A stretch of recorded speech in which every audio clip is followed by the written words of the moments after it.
Media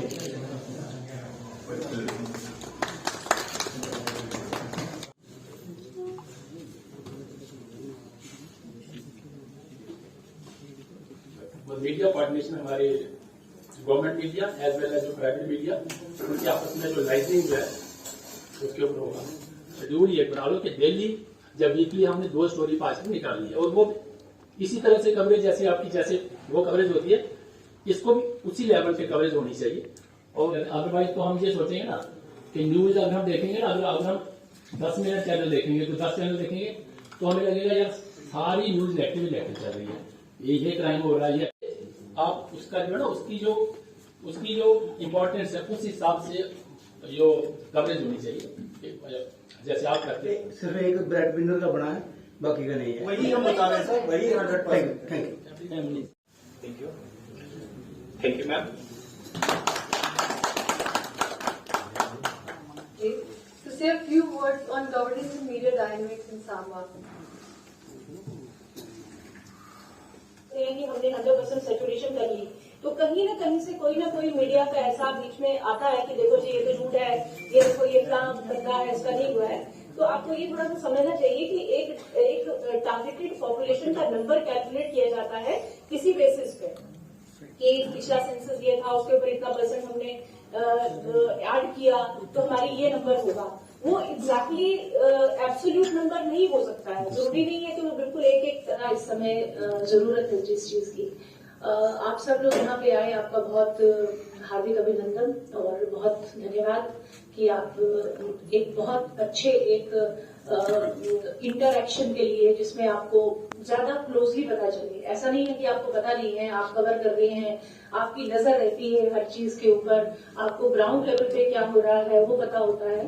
लेकिन फिर भी शायद कुछ ऐसी चीजें हैं जो सरकार आपको बताना चाह रही है, वो अगर आपकी पकड़ में अभी तक नहीं है तो ये एक मौका है जहां पे आपको वो पता चलेगा।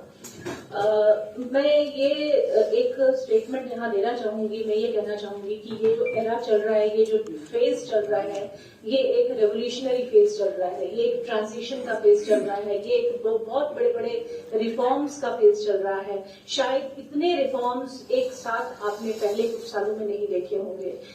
उसका एक बहुत बड़ा रीजन ये भी है कि हमने टेक्नोलॉजी को यूज करना सीख लिया है। तो बहुत सारी रिफॉर्म्स जो है वो हमारे टेक्नोलॉजी ड्रिवन रिफॉर्म्स हैं।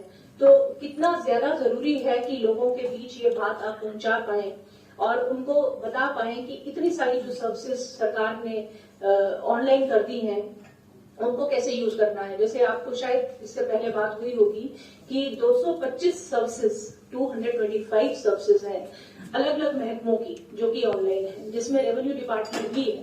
तो 225 सर्विसेज में आप ये सोचिए कि आपको घर बैठे, आपको कुछ नहीं करना है, आपको दफ्तरों में नहीं जाना है, आपको घर बैठे अप्लाई करना है। कुछ इश्यूज हो सकते हैं जब ट्रांजिशन होता है किसी चीज का, जब हम नए दौर की तरफ जाते हैं तो बहुत सारी चीजें अभी ऐसी स्टेज पे होती हैं जहां उनको और रिफॉर्म करना होता है, जहां पे हमें फीडबैक नीचे से मिलना चाहिए जिससे हम उसको और इम्प्रूव करना चाहते हैं। अच्छी बात यह है कि विल है हमारे बीच, सरकार की के अंदर ये विल है कि ये करना है।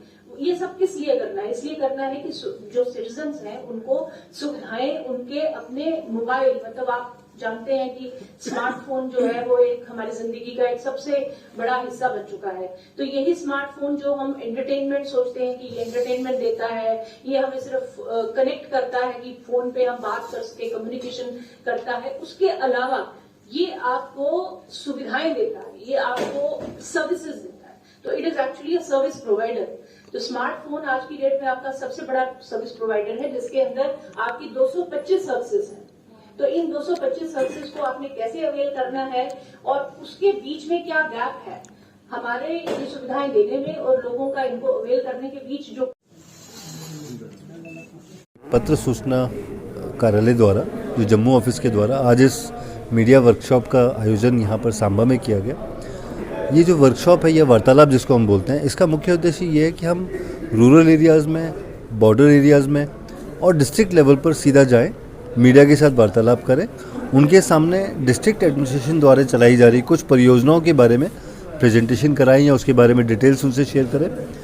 इससे फ़ायदा ये होता है कि उस ज़िले में जो कुछ अच्छी योजनाएं क्रियान्वित हो रही हैं उसकी डायरेक्ट जानकारी मीडिया तक पहुंचे, मीडिया उसके बारे में अपने अपने अनुसार लिखे और अगर कोई कमी है तो उसके बारे में भी एडमिनिस्ट्रेशन को ज़रूर बताए। तो ये जो वार्तालाप है ये एक तरह से भारत सरकार को मदद करता है कि जो हमारी स्कीम्स ज़मीनी स्तर पर क्रियान्वित की जा रही हैं वो कितने प्रभावी तरीके से की जा रही है, उसमें हम मीडिया को एक भागीदार के तौर पे लें, एक पार्टनर के तौर पे लें कि वो उन स्कीम्स के बारे में जानें। जब उनके पास इन्फॉर्मेशन होगी तभी वो उसके बारे में लिख पाएंगे। वो ज़मीनी हकीकत से भी हमें रूबरू कराएं, वो एक्चुअल में देखें कि प्रैक्टिकल इम्प्लीमेंटेशन कितना हो रहा है। और जैसे आज अब सबने देखा कि हमने बहुत सारी कुछ अच्छी अच्छी चीज़ों के बारे में हमने देखा कि लैंड रिकॉर्ड्स कैसे डिजिटाइज़ किए गए हैं। लगभग सारे 25 लाख से ज़्यादा कुछ लैंड रिकॉर्ड्स के बारे में बात हुई। ये बताया गया कि 22 भाषाओं में आप अपने लैंड रिकॉर्ड देख सकते हैं। आप अपने लैंड रिकॉर्ड्स को अपने मोबाइल नंबर के साथ कनेक्ट कर सकते हैं, जिससे किसी भी तरह की फ्रॉड की एक जो संभावना रहती थी ज़मीन के मामले में वो ख़त्म हो जाती है। हमारे आयुष्मान भारत की तरफ से जो डिजिटल आयुष्मान भारत की योजना के बारे में हमारे डिप्टी सीएमओ ने बताया सांबा से कि किस तरह से लगभग सारे बेनिफिशियरीज़ को कवर कर दिया गया और अगर कोई थोड़ा बहुत गैप है तो उसको भी पूरा किया जा रहा है। तो सभी और डिस्ट्रिक्ट एडमिनिस्ट्रेशन की तरफ से जो हमारे डीसी मैडम यहाँ पर आई उन्होंने आपको बताया कि कैसे मीडिया के साथ हम एक प्रभावी भूमिका निभा सकते हैं इन स्कीमों को लोगों तक पहुँचाने के लिए। Thank you.